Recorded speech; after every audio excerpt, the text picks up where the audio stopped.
Good morning. So today we're going to continue with the Pluto archetype, the criminal. And today I'm dethroning the devil. So if there's any sort of religious sort of language that's disturbing, please, I'm just using this as an archetype that's in our psyche. I use the word Satan and Lucifer and the devil, but it's at the highest vibration, the Pluto archetype, which is the magician, because that's the way that we get magic in our life. So you'll see in the lecture, but I just want to preface that so there isn't a misunderstanding. So let me share the screen.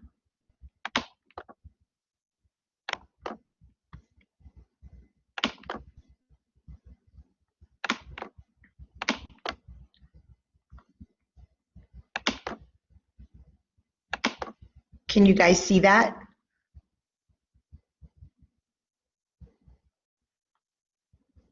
I guess so. Okay. So today we're dethroning the devil. We're going to continue with the Pluto archetype. We're going to talk about where hell really is. We're going to talk about why fire is the symbol of the devil. We're going to talk about the Hydra. So we are going to talk more mythology today, quite a bit. I told you this class was loaded with mythology. We're going to talk about what I call psychological homeostasis, and I'm going to tie it into grief and how we can use grief for growth. So let me remind you of the spiritual adulting map.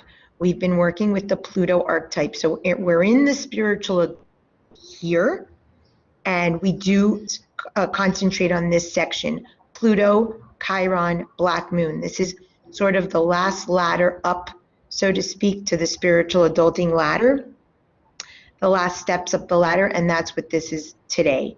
We eventually end up at Venus. Can someone mute their thing? I think there's a dog.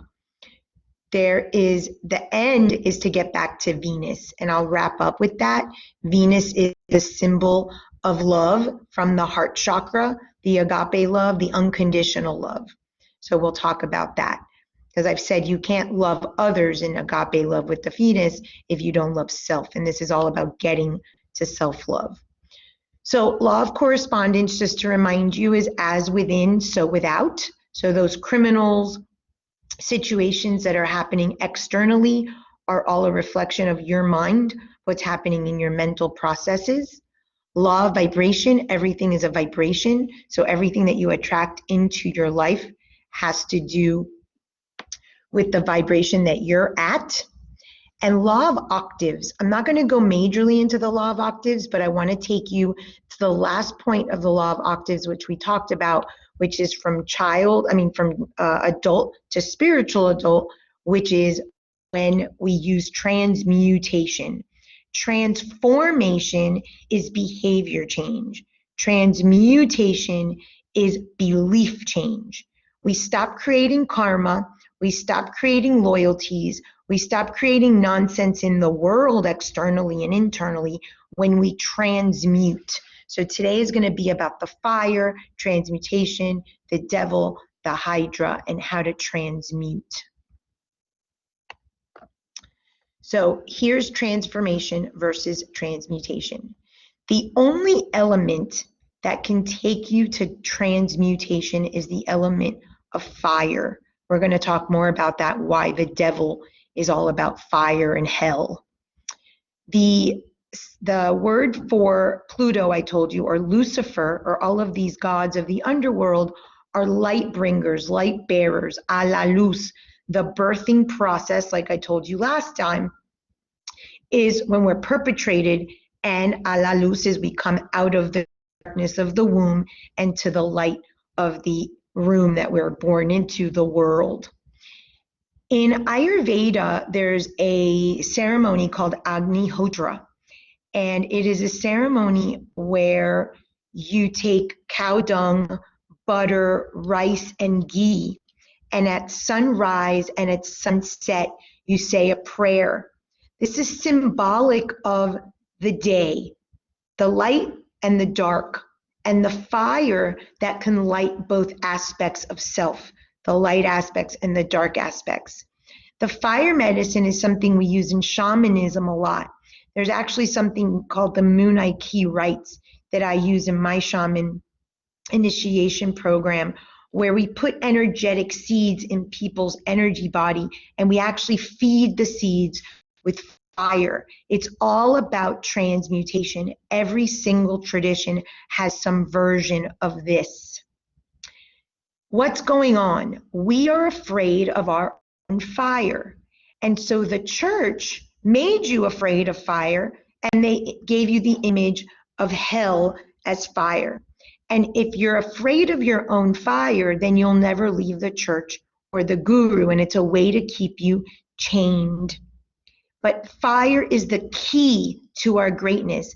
And the reason that I highlight key here with quotes is because here's Chiron, the key. So if we get the perpetrator and we have the master key to our psyche, it leads us to our spiritual striptease, which will then lead us to agape love, which is the way that we save the world. So some mythology. This is Prometheus. If you've ever been to New York at Rockefeller Center, this is the statue. And here he has fire in his hands. Prometheus stole the fire from the gods. This is super important. The gods in heaven had the element of fire. They did not want the man to have it, because then they would cook their food, they would warm their bodies materially. But spiritually and symbolically, if we have fire, then we can transmute. What happens if we transmute all of our earthly longings, all of our earthly desires, thoughts, and emotions, then we stop coming to earth. We no longer need a body. We stay in heaven, quote unquote heaven, and we become gods. So the gods did not want us to have the fire. Well, Prometheus stole it from the gods and he brought it to earth, and he was severely punished. He was chained to a rock. Every day a vulture would eat at his liver. The liver is symbolic for like bitterness and robbed of the joy of life. When you let someone or something steal the fire from your life, then you become bitter and you severely punish yourself. He was liberated by Chiron. Chiron asked him to take his place so that Chiron could die and Prometheus could be saved and go back to Mount Olympus. Chiron is the illness. And a lot of times when someone steals our fire, when we don't have boundaries, when we don't know how to say no, we wear these masks, we create illness in our body as a way to liberate ourselves, because in society, the only thing that allows us to take a day off or a year or two off is physical illness. Now COVID has sort of opened perhaps a window to a discussion to mental illness, but still not okay. So through our body, we liberate the fact that we are unable to manage our fires. And this is really important. If we don't manage our fires, then we can self-destruct, like in the fires of Oregon and California last year. They're not contained. You can destroy your life and you can sort of bulldoze everything and everyone in your life. However, the opposite is if you don't contain your fires and you shrink your fires, then you have no fire and no courage to live life and come to do what you came to do. So either extreme is damaging. And so in one of many ways, the church making you afraid of fire with hell imagery was to contain your fires so that you would sort of be liberated through your fire in a contained way, not a hellish way. And we're going to talk about hell today. Another goddess is Thea. Thea is the Titan goddess of shining and light. And we're going to talk about the Titans because up until now, we've been talking about the Olympians and Mount Olympus and Zeus and all of the gods from Mount Olympus. We briefly touched on the Titans when I told you that Metis was swallowed by Zeus. Today we're bringing in the Titans because it's reflective of our subconscious and our Hydra that we're going to talk about in a bit. So she is a Titan goddess of shining and light, and she is the one that gave gold and silver and metals their radiance. And if you remember, I told you that Pluto is the god of minerals. So gold, silver, and metals, minerals are linked here. And we're also going to talk in depth about Hercules and the Hydra. So Thea is tied to sight. She emits beams of light that helps mortals to see. This is important. Sight is our sixth chakra, and if we use our sight incorrectly, lusting, envy, greed, all of these sort of thieves that I told you about, it robs the fire from our crown of jewels, our kingdom, from the third chakra that is used to digest and metabolize all the thoughts, emotions, and desires that keep us sort of lustful and in the body, keep coming back, reincarnating, because we don't know how to manage our energy and we don't know how to sort of live both balance the spirit and matter. So she's tied to sight for this reason. And what she does is her light or her fire allows us to see. Only when we see can we remove the veils of illusion and delusion, can we raise our consciousness, and can we be balanced in the eyes, which is the sixth chakra, balanced in the third chakra of our fire, our crown of jewels, and then we're living lower nature balanced third chakra, higher nature balanced sixth chakra, and our fire is contained, is not uncontrolled. She's also the mother of the sun and the moon. When you transmute, you dethrone your parents. Thea married Hyperion. They are Titans. This is very important. The Titans ruled before the Olympians. The Titans are the part of us that are animals. It's the part of us that we don't like because it keeps us in our lower nature, our lower consciousness. They have 3 children: Helios, the sun god, Selene, the moon goddess, and Eos, the dawn goddess. You get to choose the amount of light that you want. This is free will. You will go into quote unquote hell. We'll talk about that as psychological homeostasis. You'll go into a hell loop that you choose. You will have crisis, of course. You'll call it the perpetrator or the devil. And then you'll take yourself to the light, give God credit, the rescuer, hope, all the things I'm trying to dethrone. And from there, you get to pick. Do you want all light, Helios? Do you want no light, the moon? The moon has no light. The sun is all light. Or do you want a dim light, the dawn? The dawn is like when the sun is starting to come up. So 0, 100, 48 to 52, you get to pick. So this is going to be directly linked to the amount of spiritual growth you get. The amount of growth, transmutation that you want to work for in this life. This is in your hands. Nobody is in control but you.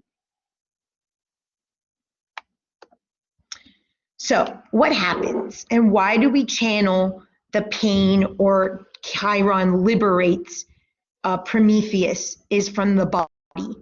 The body has senses. The soul, which is linked to the fire, the divine will, the directed energy of your soul, is only experienced in the earthly world. You need a body. I told you that you cannot burn karma, you cannot grow spiritually, you don't do anything out of the body. You go back into the universal consciousness until it's time to reincarnate. You take on another body, and that is when you're able to actually grow and transmute. Our senses is what we are judging, specifically the sight, the touch. You see something, you want it. You see a person, you want to possess them. You see a car or a job you want.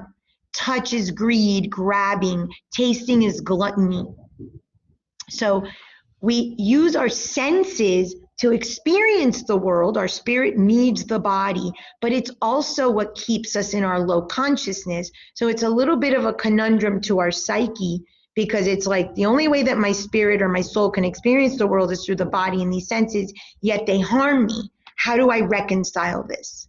This is why we judge others and ourselves, because we are using our senses. This is the competitive voice, self-hatred, the self-betrayal, the judgments, all of the negative stuff that's going on in your head. The senses is also how we experience our Hydra, and you're going to see that in a minute. Titans, so Thea and Hyperion, create mankind and give us the senses. It is the animal nature. It is our Titans in our head, all these psychological organs that are sort of like the low consciousness animal aspect of ourselves that gives us the senses, not the God divine aspect. And I'm going to explain both. We only become Olympians, the gods, if we defeat our Titans. And really, it's transmute and make friends. We don't kill them. So this is the Learning Hydra. When Hercules is sent on his labors, he is sent on labor 8 to defeat the Learning Hydra. If you ever saw the movie with The Rock, Hercules, there's this great scene where he's walking into this muddy swampland, and all of a sudden the Hydra goes and pushes him down into the underworld, into this swamp. Our subconscious is a swamp, gross, disgusting space. All of our passions, our emotions, our thoughts, our desires, our low consciousness lives there. And we must enter the Hydra or the subconscious in order to bring ourselves light, transmute, and become the divine aspect, and have our soul find its purpose and its directed will. If we do not dare enter the shadows, enter the Hydra, look at the Hydra, we do not grow, and you will continue in the nonsense that is your life in your psychological homeostasis. Your clients will come to you either ready to look at this or not, and you'll know immediately if they're in victim attached to their story. I had somebody this morning say something to me, one of the clients, and I said, I'm not attached to your story. It's your story. You support the client, you hold the space for the client, but you are not jumping in their swampland. It's their story. You're trying to help them come out of it. So the Hydra has 9 heads.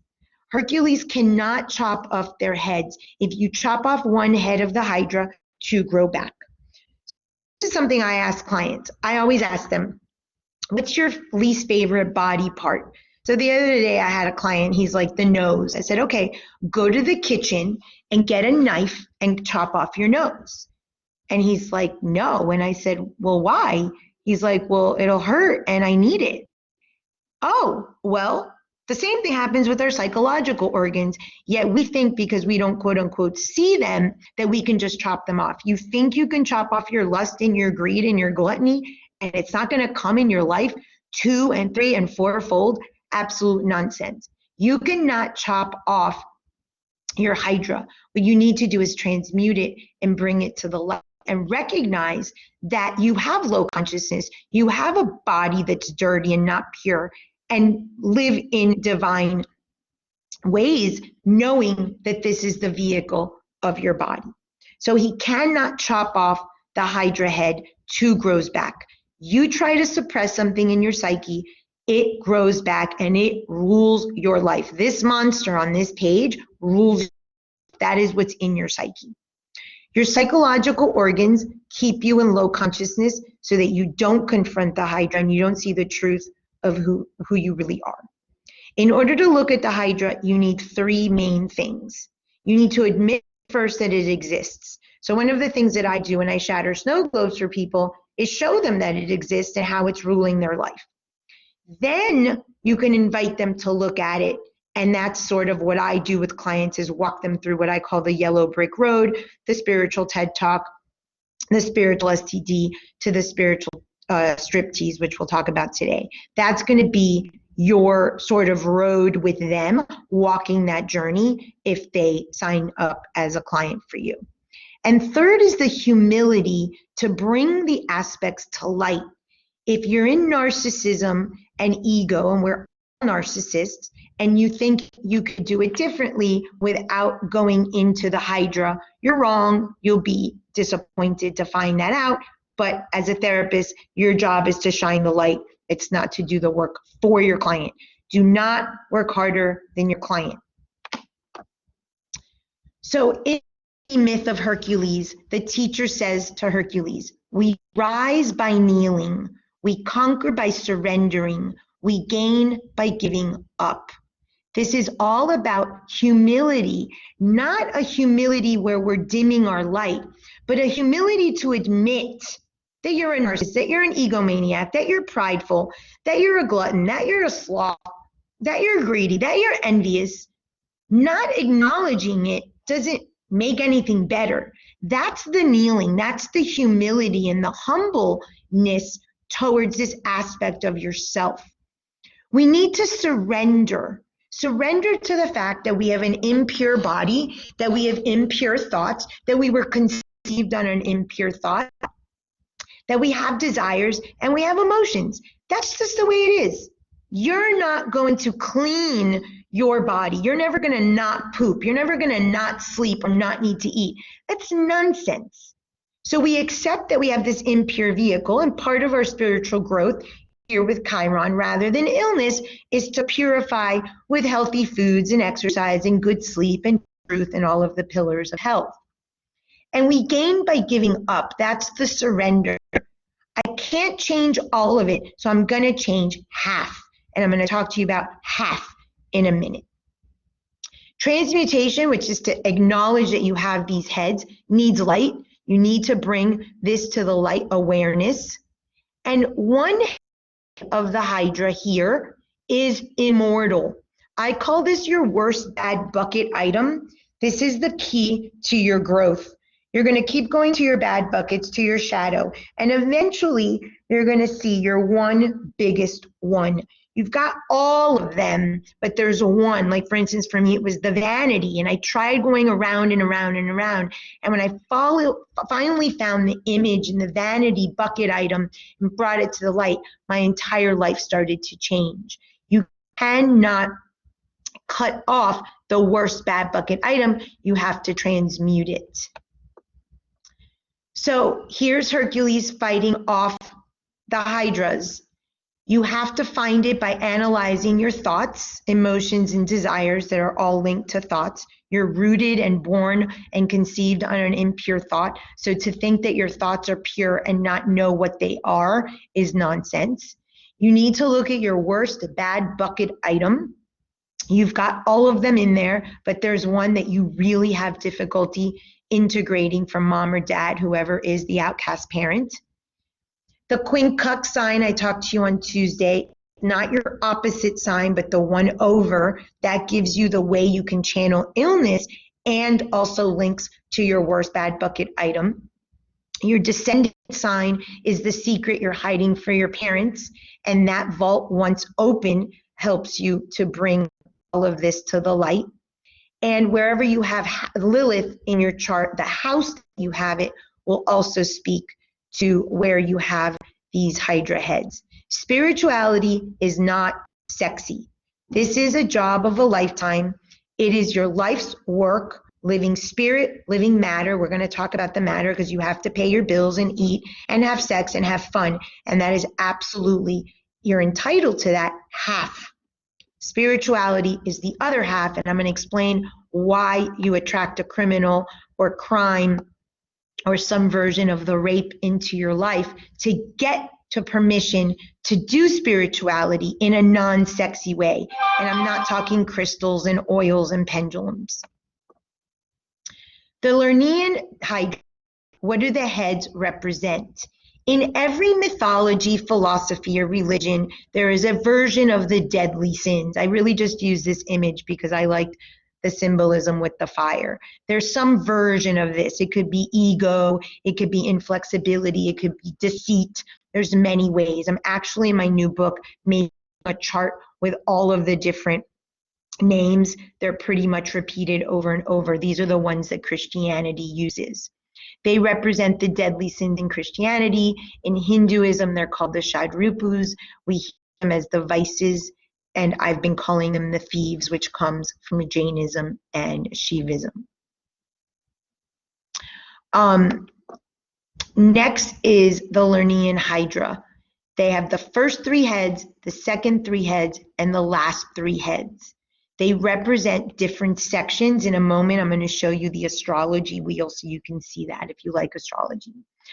The first 3 heads relate to sex, comfort, and money. So greed, lust, gluttony, that type of stuff. They're linked to the individual houses.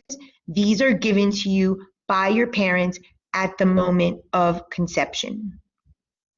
The second 3 heads are fear, hatred for others, desire for power. We are fearful, courage. Some people show a lot of courage, which is fear, and some others shrink their light, which is fear. And the answer is in the middle. In a moment, I'll show you the Dorothy and the Wizard of Oz. Hatred for others. We judge others. There are people that we absolutely hate. You need to come very clean with yourself about who you might be racist towards or groups of people that you hate, because those judgments exist in your psyche, and to think that you don't does not make it go away. Doesn't mean that you can't work it through, but when you judge other groups of people, minorities, or socioeconomic status, whatever you judge, you are hating others. Again, it's an aspect of self that you're hating. It's never about the other, law of correspondence. And then there's a desire for power, that you want to be more than someone else. That's the narcissism that comes out of whack. You are God, they are God, we're all equal, but you want to be treated differently, have some privilege, be noticed, whatever that is for you. And the last 3 heads are pride, separateness, thinking that you are separate from others and different and better, and then cruelty to others, where you don't want to make any space for anyone to do their work, and we'll talk about that. These first 3 heads are given to your parents by your parents. This is your personal job at the soul level, and this 3rd heads are your personal job at the world server level, when you actually heal yourself, and then you can go into the world and serve. So 2nd chakra, 3rd chakra, 4th chakra. Eros love, self-love, agape love. So the first 4 houses, personality, money, deceit, low consciousness, attachment. These are the first 4. We never get rid of those. This is the TED Talk we have to have with us every day. Thoughts, emotions, desires. Thoughts, emotions, desires. Every moment of every day, you're in a constant TED Talk, because this doesn't go away. The houses 5 through 8, 5, 6, 7, 8 are what are called the personal houses. The first 4 are called the individual houses. Houses 5 through 8 are linked to your ego, pride, I'm better. These are the houses where you need other people. Here you have lovers and children. Here you have co-workers. Here you have sexual partners or marriage partners. And here you have business partners or sexual partners. So these houses are about the others. This is where the law of correspondence comes in, and everything is a mirror. And then houses 9 through 12 are called the universal houses, where once you've looked at the Hydra heads in the individual, the personal, now you can go out into the world and serve others. What happens is power takes over, ambition takes over, selfishness, greediness, delusion and denial of who you are takes over, and you tend to forget who you are. And now you're trampling on people to get your needs met, to get to the top of the ladder, and then you start all over again. And that's sort of what we say, people rise too high and they fall. The thieves. The thieves are the only thing that can transmute the heads of the Hydra. I thought this comic was super funny. Seduction, infatuation, obsession, narcissism, unfocused horniness. This one's obviously a very sexual one, and it's the 8th house in astrology, which has to do with sex, but it really has to do with the shadow.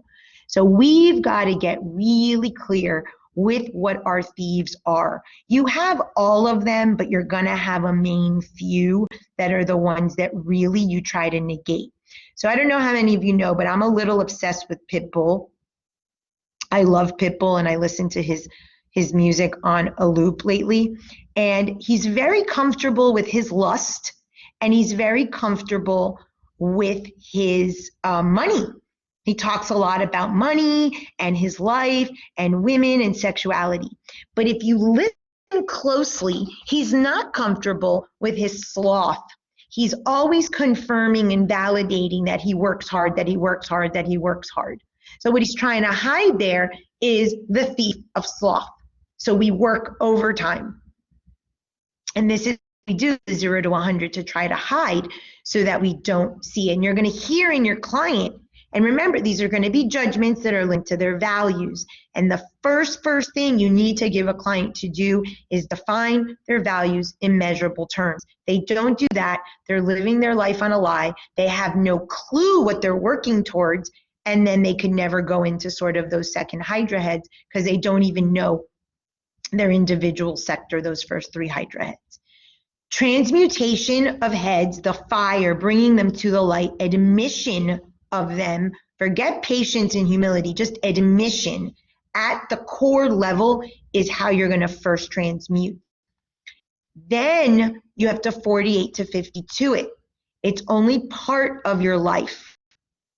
And then this brings me to a lot of things we see in spiritual traditions: right thought, right action. Nobody knows what that means. What is right thought, right action? Well, right thought, right action is once you identify your Hydra, once you identify the thieves that are keeping you up at night, the truth you don't want to tell yourself, then you bring it to the light. You start doing the work. Again, half. I'm going to explain the importance of that half in a minute.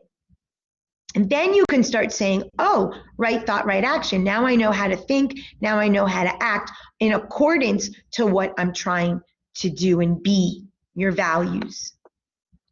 So I have a whole lecture series on pain versus pleasure. I'm not going to go into it here, but I am going to just bit. Certain people love pain as pleasure, and some people love pleasure as pain.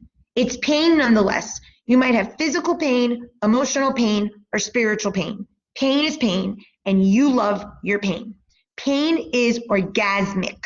You have to understand this. This is a psychological orgasm that we have, because it confirms the story when you got kicked out of your snow globe, 0 to 7. Again, you got kicked out at the moment of conception, and then in pregnancy, and then during birth. But at 0 to 7, you now have your characters, your costumes, your whole story.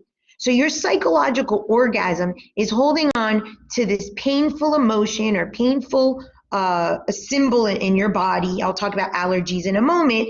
It's having allergies is pain. It's having depression is pain. It's having spiritual pain. Whatever that is an orgasm for you in your psyche.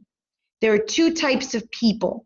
People that like pain as pleasure. Those people tend to be earth and water signs or have mostly earth and water in their chart. And people that tend to have air and fire in their chart tend to be more pleasure as pain. So what is it? You go partying and drinking, that's a pleasure, but you get pain from it because now your life is a mess. You got an STD or you got knocked up and you didn't want that. Or pain as pleasure, scapegoat, nailed on the cross, oh my God, my children don't love me, and blah, blah, blah, you're victim. So that tends to be elementally structured that way. Again, it's individual by person, but that's just to give you some insight that the energies of the elements indicate sort of how we're going to live this out. When you can't take it anymore, when your psyche says enough, you shatter your snow globe. That's usually when people come to me. I shatter their snow globe. I get them out of the victim. So part of your job with clients is to get them out of the story, the victim of their story. You create a magician. Remember in the classroom, the archetype at the high level consciousness of Pluto is a magician. The low level is a perpetrator. The one who raped you, the one who abused you, the one who stole your car, the one who fired you. That perpetrator is the one that leads you to rescuer, aka God or hope, that I'm dethroning so that you can change your life. This is your Holy Trinity. I do not care what religion you subscribe to. This is the Holy Trinity in your head, in your psyche. Put a picture of God and Jesus and the Holy Spirit on it. put Shiva, Brahma, Vishnu, put electron, neutron, proton, doesn't matter to me. It is a thought. The triangle I told you is a thought. And these are your 3 archetypes that you dance around again and again and again. This is your hell loop, and I will talk to you about that more in a moment. So your psychological orgasm is how you punish yourself. It is linked to a preferred emotion and thought and desire, but the emotion is the one. The other day I was talking to someone and I said, oh, your preferred emotion is stress, because she's like, oh, I'm so stressed all the time. And it turns out that her story is that she had to grow up very fast. Parents got divorced at a very young age, and she would take care of her father and her brothers, and that's her identity. So your preferred emotion, mine was hopelessness. I would go into the depths of hopelessness and despair. I would get myself up, and then I do it again. And we have this cycle, this vicious loop we go into to punish ourselves. And you have a preferred thief as well. Every time you criticize yourself, you judge yourself, you fall into hopelessness or whatever emotion it is, it's yours, you're having your psychological orgasm. You love to be in despair. You enjoy proving right what your parents showed you, 0 to 7. That's why you do not dethrone them. It's a loyalty. It's your Costco card, your Costco consciousness, low consciousness card that says, yep, I belong to this family if I can confirm that I am useless, unlovable, etc. You became what you are not. Earn your parents' love. This is the prophecy. When I do the psychological x-ray, I told you guys, I ask mother, father, what you like, mother, father, what you don't like. Those are your buckets. What were you told you were as a child, and what were you as a child? Your prophecy, you will come true. You will make it true. I had a client the other day, oh, I was told I was cold.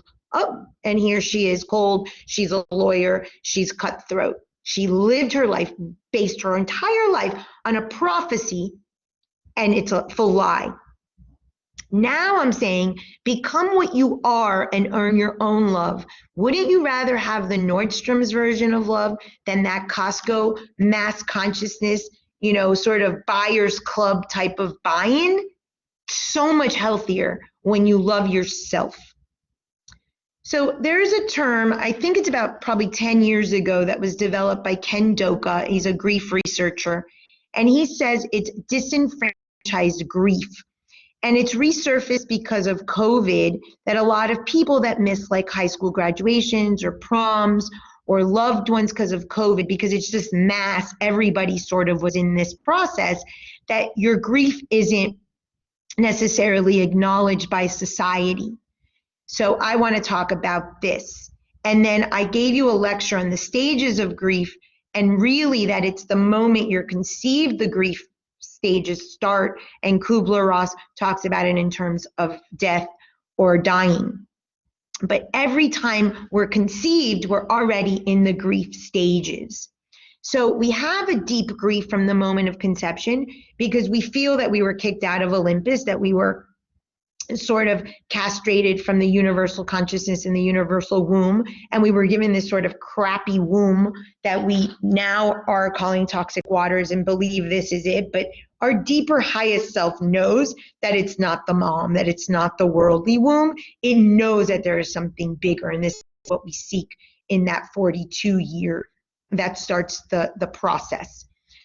This grief of not acknowledged by society is all of your insecurities, your feeling your needs aren't met, your unlovability that started at the moment of conception, but of course was fully formed by 0 to 7 when you got your story and your personal mythology.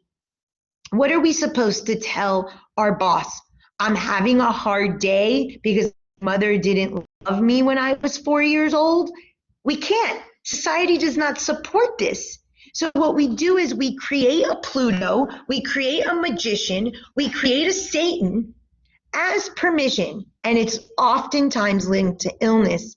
It might start with mental illness that leads to physical illness. It might be an allergy. It might be our kids' illness. Remember, all is one. law of correspondence. So as long as there's some trauma, some permission that's legally and earthly world accepted, we can process our grief. That's where death and dying and bankruptcy and all the things that Pluto exists in the archetypal world refers to. Abuse and rape and violence, all of an excuse for half, which I'll talk about. So this is your psychological homeostasis. If anyone ever saw the show Lucifer, I really like that show. They talk about hell loop. So we create a hell loop in our life. I've told you before, you stay in child, you try to get your needs met, you go back to child, you never fully go into teenage or adult. If you do, then you're on your way out of the hell loop. Most of us are constantly in fight or flight, seeking unmet needs, honoring the emotion, our preferred emotion from childhood, looking for a victim and a rescuer in mother. Again, every person, place, thing, or situation is mother or father. It's a false symbiosis. It's a false getting needs met. It's a coercive, passive, aggressive tendency, unspoken language. If I meet yours, you'll meet mine. We never get anywhere there. When we are sick and tired of this loop, 20, 30, 40, 50, 60 years, we will create a perpetrator. This is the devil. This is hell. This is Satan. We're going to create something externally, an illness. In my case, I created cancer, and Pluto rules cancers, or a rape, or an abuse, or some way that the victim here is forced to be perpetrated upon. And the first perpetration, I told you, in the subconscious theory, is when you're perpetrated by the world. First is when your father perpetrates your mother, symbolically the penetration, but then you're perpetrated when you're pushed out the vagina and you have that death, life, rebirth struggle, and you're forced into crisis. And you know that to get out of this loop, you need a transition as big as your birth. And you've got to make it big. And I cannot tell you how many people I talk to that relive their birth cycle. The other day I had a woman and she's crying and I said, okay, your daughter's going to end up in a mental hospital. She had just been in a mental hospital. I said, well, in 2 years, your daughter's going to have a major violent episode, bullying, guns, fighting. And I asked her, what happened during her birth? There was a huge fight at the hospital that blew out between the uncle and the grandmother or something like that. During the birth of that girl, your birth records everything. And when you need a perpetrator, you're going to live exactly as you lived your birth. That is marked in your psyche. Know your birth story. You don't know your birth story, you know what you consider your first sexual experience. That's another place that it's recorded, linked to the birth story. And this is the way you're going to die. But like Jesus, we have a death rebirth in our life, and we call it Satan. This is us wanting to birth ourselves away from the womb and get back to the universal womb. This helps you release the impure thoughts you've been holding for your parents. This is the onset of your crisis. This is related to a death and a grief, but now we need an earthly reality, an earthly world reason so we can take a day, a week, a year off from our life. And the realization that you're creating all of this and that you're the perpetrator and that you need this crime can lead you to a spiritual STD. This is when your soul shows up and shows you the direction. This is what leads you to a spiritual striptease. This is the road to the Emerald City in The Wizard of Oz, the way back home. What happens is we wallow in our grief. Woe is me. Look at what the world did to me. Look, I got cancer. Look, I got abused. And we look for a rescuer, a God, and a miracle. That is also you. It's nothing external. You did it. You pulled yourself up by your bootstraps. You went and got a new job. You got on a diet and fixed your gut. It's you. Dethrone that God, that CEO, because it's not true. what happens is we go back to the cycle and the hell loop, looking again for the miracle. Well, if you're looking for miracle, you're looking for mom, you're back in child, and you do it again and again and again and again. And then you say, I have a hard life. Life is painful. No one is going to take that away from you. The earthly world is painful. But the suffering, as Buddha said, is optional. You choose, after you create all of this in your psyche, to go back, continue looking for hope, a miracle, and God, a rescuer, and you go back in. So you can get out of the cycle and do your spiritual work, which is your say, think, do spiritual STD. Begin your striptease, which is to get yourself real naked, get in touch with those Hydra heads. But no, we get here, we get the opportunity to go here, and what do? We go right back the wrong way, and that's your hell loop. So we say, you sold your soul to the devil. That's a famous little saying that people said. Well, you're the devil. You do sell yourself to the devil because you think that it's your only way out of the loop is if you create some sort of catastrophe that's earthly approved, that you can do the inner work. And then here's your body. Your body suffers the price of your psyche. Remember, Prometheus was saved by Chiron. Chiron is the body, the illness in the spiritual adulting map. So you create the devil, you create whatever crisis you need to basically stay home and do your inner work, and the body is the one that suffers. You have an option. You can get a headache or break a nail or get cancer for 5 years, or you can die. I had a client this morning. I said, if you continue on your hell loop, you're going to die. I said, because you think your liberation of your suffering is in death. And she's like, absolutely. I pray to God to take me. And I'm going to explain what that means. Your body is the container for the fire. I told you that you have two options. Your fire can be a forest fire that destroys, or it can be very, very, very dim. That's your 0 to 100. Your hydras take over, narcissistic, egomaniac, power hungry, and you destroy everything and anyone. Or you play small, like if you're not worthy. Neither one of those work. If you play small and you're not worthy, your body suffers because then you've got GI disorders and illness and all these nonsense. And if your body cannot contain the fire, you burn right through it and you're sick as well. So your psyche is the hell loop. It's the fire. If you were able to see your fire, your spark of God, you could be self-destructive, thinking you're omnipotent. But you're not, because you're contained in the body. The body is the earth element. It's already doing the work for you. It's saying, be God, limited to this earthly container. But our psyche says, no, I'm super small because I'm so scared of thinking I'm the universe, this omnipotent being, that we play small. And we have this nonsense of 0 to 100, and our body suffers everything. It's the vehicle where everything is processed, and it suffers.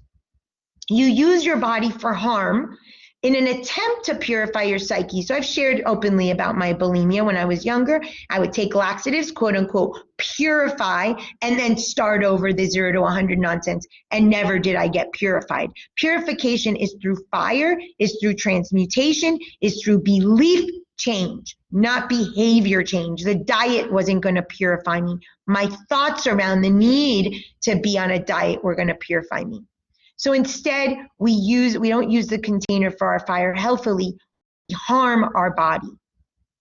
In the spiritual adulting map, after Pluto, after you create the crisis, after the devil or Lucifer enters your life and ruins it, that you created that because you know no other way, Chiron shows up.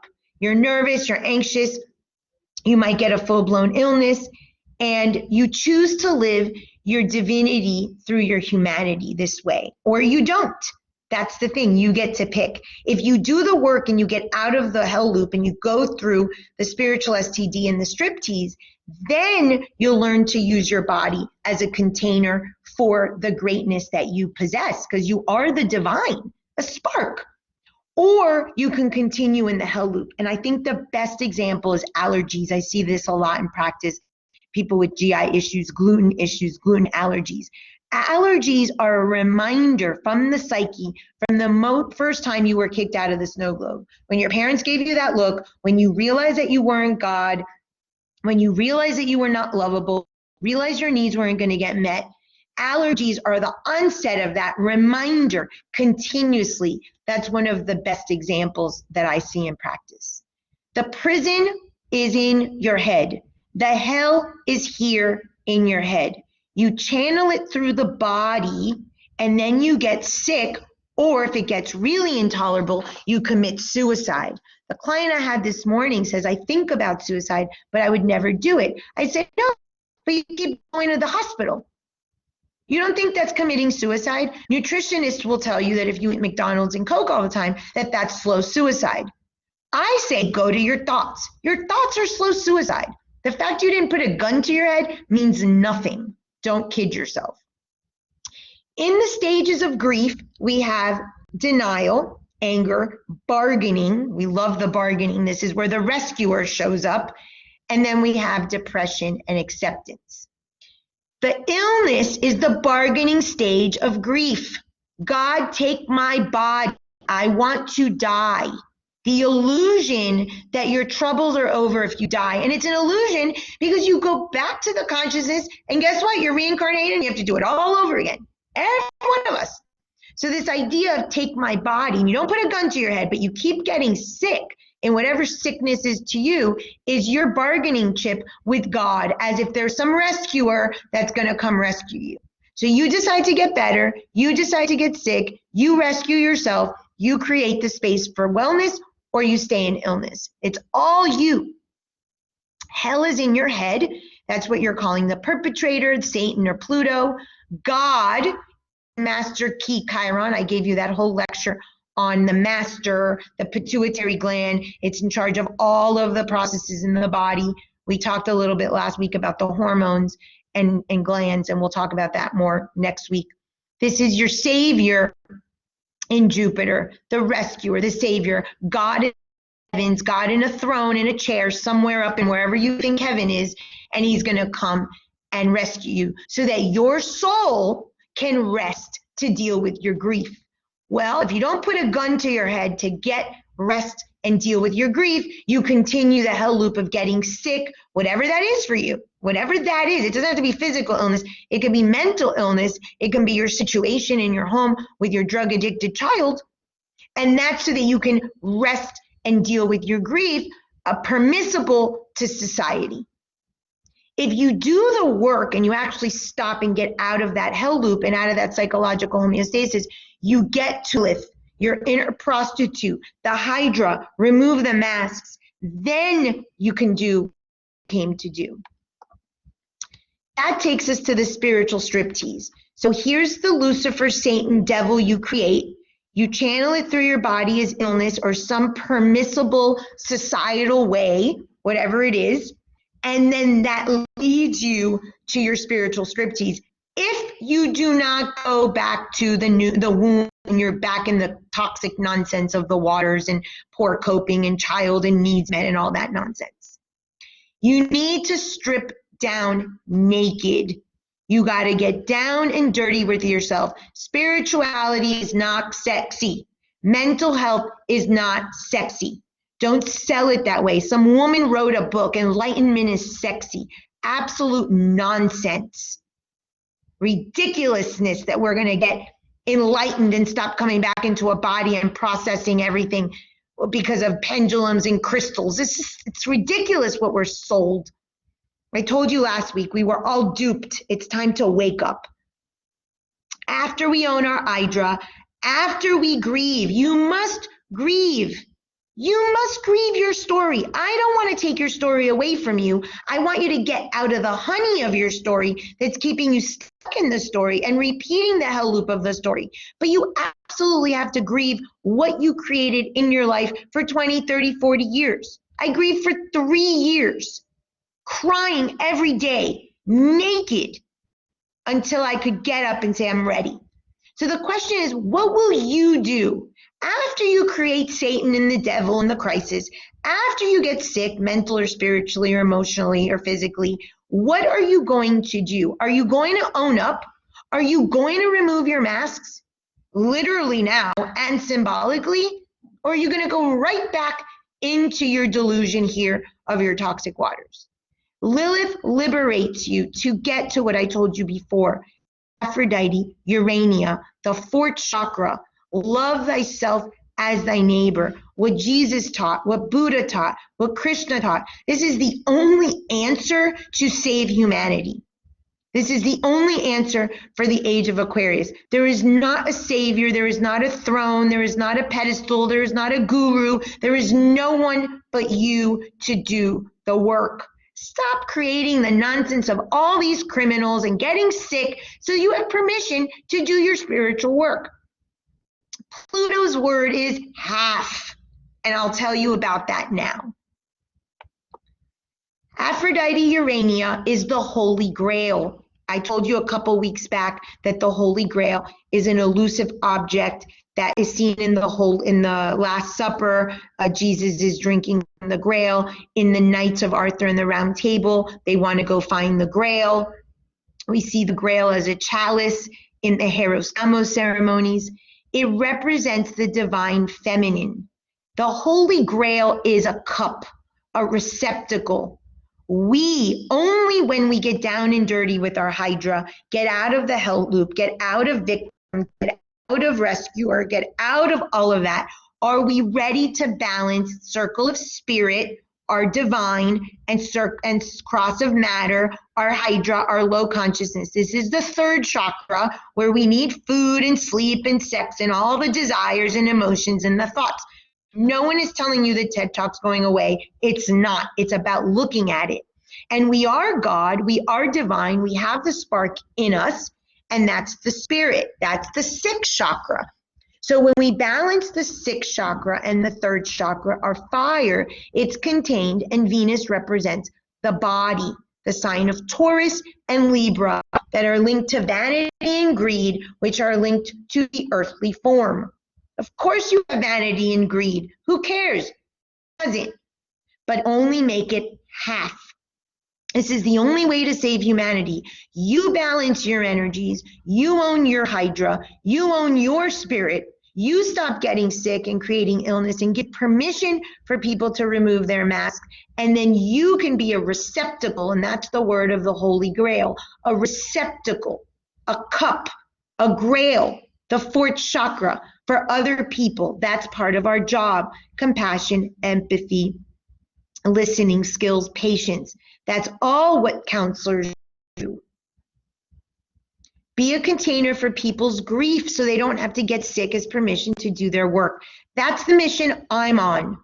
If I got sick to get to this point, I don't want you to live that. That's nonsense. There's such a shortcut that we don't have to put our bodies through hell with eating disorders and cancers and allergies. We have permission. Pluto says half. Stop overstepping your boundaries. A big reason that your fire is out of control, either too much or too little, is that you keep people from feeding and flying. You overstep boundaries. The client I had today, I said, you can text me whenever you want. I'm really good at boundaries. I don't respond the minute that you want me to respond, and I don't answer everything the minute. I decide my boundaries, my energy. I control that. I show you that you have permission to do that as well. So I don't know if you're familiar with the movie Fight Club, but in Fight Club, Brad Pitt is sort of like the voice of the character. And there's a scene where he says, you are not your bank account. You are not the clothes you wear. You are not the contents of your wallet. You are not your bowel cancer. Love that one. You are not your grande latte. You are not the car you drive. You are not your fucking khakis. This is your life. Good to the last drop. Doesn't get any better than this is your life. And it's ending 1 minute at a time. This is all the spiritual, the material. You are allowed 50% of the time, half, to be material, greedy, sloth, envious, lust. That's your Hydra heads. You're not cutting them off. You're transmuting and accepting that that's what you are. Now this, I don't agree. I found freedom. Losing all hope was freedom. Yes, hope. I dethroned hope. Hope steals your fire. It steals your agency. It's lazy. Just like the idea of having a God. Just like thinking there's Satan living underworld with hell and fire. It's all happening in your head and in your body. But I don't agree with this. It's only after we have lost everything that we are free to do anything. No, that is what we're programmed. Let's blow up our life, lose everything, have some massive catastrophe, so then we get to do spirituality. That's absolute nonsense. That's the old stuff. We have got to reframe this and sell a different version of this story, because this story sucks. If you own your 50%, your half of the spiritual, going back to the glyph, the 50% of the material is the earth, your greed, your envy, your sloth, your food, your sex, your poop, your lack of purification, and you purify it with the fire you have inside your body, both your eyes, to reduce all that stuff so that your gut can be strong, your power center, crown of jewels, then you don't have to lose everything. But it's like a medal we wear. I lost it all and I regained it and I rebuilt. It's absolute nonsense. So this is the yellow brick road. This is how I kind of say this to clients. I said, when you get to sort of Oz, which is after you've sort of, had the tornado like in the story, then you encounter three characters: the Scarecrow, the Tin Man, and I messed up here. This should have been the Cowardly Lion. So your thoughts are the Scarecrow. A lot of knowledge, a lot of diplomas, a lot of books you read, a lot of stuff you know, but you apply none of it. If you don't apply it, it doesn't become wisdom. Your emotions are the Tin Man. You're attached to your emotions, you're attached to your story, you're attached to what was done to you, you're attached to what wasn't done to you. Glutton. We're emotional gluttons. And our desires keep being courageous. It's the Cowardly Lion. Oh, I'm afraid of what I'll become if I own my fire. I'm afraid, so I'm going to play small. This is your TED Talk. If you don't have a constant TED Talk with yourself, thoughts, emotions, and desires, you don't start on the way to the Emerald City. That's the first step. So she finds her TED Talks on the way. Then you need a spiritual STD. This is when you melt the Wicked Witch. What did Dorothy do? She melted the Wicked Witch. When you melt, again, this is transmutation, changing the form, okay? You have a spiritual STD. You start saying, thinking, and doing. Then you get to Oz and you realize that there ain't no Jupiter, there ain't no God, there ain't no hope. You've had the red ruby slippers on you all along. The answers are within. This is your spiritual striptease. You have the slippers. You need to go back home to yourself, to your third chakra. Own it. Own your fire. And your crown of jewels, which is the Manipura chakra, is the third chakra. And build your fire contained in the right way. There's no Oz. There's no wizard. It's you. You're the magician. Stop living it as Satan and some crisis of nonsense, and just own your power. So half. Pluto's word is half. In the myth of Persephone, Demeter, and Hades, or Pluto, what did he do? He took Persephone half the year, 6 months. Every day, every week, every month, every year, 50% of your life should be for God, your version of God, your inner God, building your inner fire. I'm not talking about some guy in the throne. Obviously, I think you know that. In the Bible, Jesus says, give Caesar's what is Caesar's.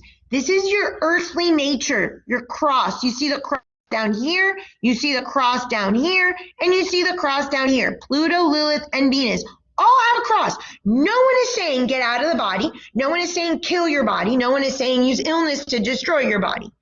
That's what narcissists do. Illness, and I am one, is actually really narcissistic, because I am so above and beyond my body that I'm going to destroy it with laxatives, with cancer, with surgeries. because I don't like it. It's the vehicle that your spirit, your soul is here to channel through, and you destroy it because you think you don't need a body. You're going to break the rules and you're just going to be all fire without a container. So just know that illness, not only is it the only socially acceptable way, is also linked to narcissism because you're so omnipotent, you don't need the body. So Jesus says, give Caesar's what is Caesar's. The body needs to poop and pee and clean and eat and have sex and pay bills, and give God's what is God's. Pluto wants half. You need to learn half your day, half your schedule, half whatever you call half. You need to give to whatever you consider your spiritual life, your mental, spiritual, emotional health. You get to design that. Nobody designed that for you. This is the glyph of Pluto. Notice it's the same glyph of Venus, the circle of spirit, the cross of matter. What it has is this crescent moon, the veils. I told you the moon has no light. You need to remove the veils. When you go to the underworld, where Satan, where Pluto lives, and Satan and all these evil, dark gods live, you remove the veils. It's the raw truth. Persephone was raped, taken away from her mother so she could see the truth of the world. Stop lying to yourself and going into that Neptune snow globe, those toxic water nonsense. Next, you go into the spiritual Striptease. This is what releases you. This is all of your darkness that you don't want to own. She was the only creature in mythology that said, God, we are equal. See that you have the divine spark and own that power, and stop being a child of someone, because you're a child of no one. You are God. God is in you. You are the universe. The universe is you. And only then after that can you achieve the agape love. This Venus rules the eros love, the fact that you need your earthly desires met, sex and food and money. Self-love at the crux right here, the balance of the circle and the spirit is your third chakra. Self-love is the only thing that can carry the weight of these things. Then you can be a love, half spirit, half matter. Then you could be a receptacle to love and humanity. This is what Jesus taught. He was the spirit in the man. Buddha taught it. He was the spirit, and he ate the rice because his body needed nourishment. We cannot do it out of the body. The body is the answer, but we destroy it and we use illnesses. So a demigod in mythology is when you have one mortal parent and one immortal parent. What this means to us is we have a mortal body that dies and an immortal soul that lives forever. We are demigods. That's why all of these myths are demigods. That's why I teach so much about Hercules, because he's a demigod. This is finding our divinity through our humanity, not killing off our humanity and our bodies and illness to understand we're God. Nonsense to keep creating all this crisis. What's interesting is when two demigods, so you and your partner, have a child, that child is called a legacy. The legacies we are leaving in this earth are sickness and illness and imbalance. This is the ancestral and transgenerational nonsense, the sins of the father. Stop leaving legacies for your children because you won't own your divinity through your humanity. If you are balanced, your partner's balanced, the heros within you with your spirit, your heros, you and your partner, the heros with you and your job, the heros with you and humanity, then we can stop leaving these nonsensical legacies of pain and illness and all the abuse and all the crap that we have in our psyches. It really is time to just bury that. Any questions?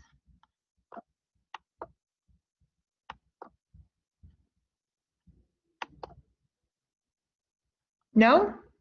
Okay, I'm going to stop recording and take attendance.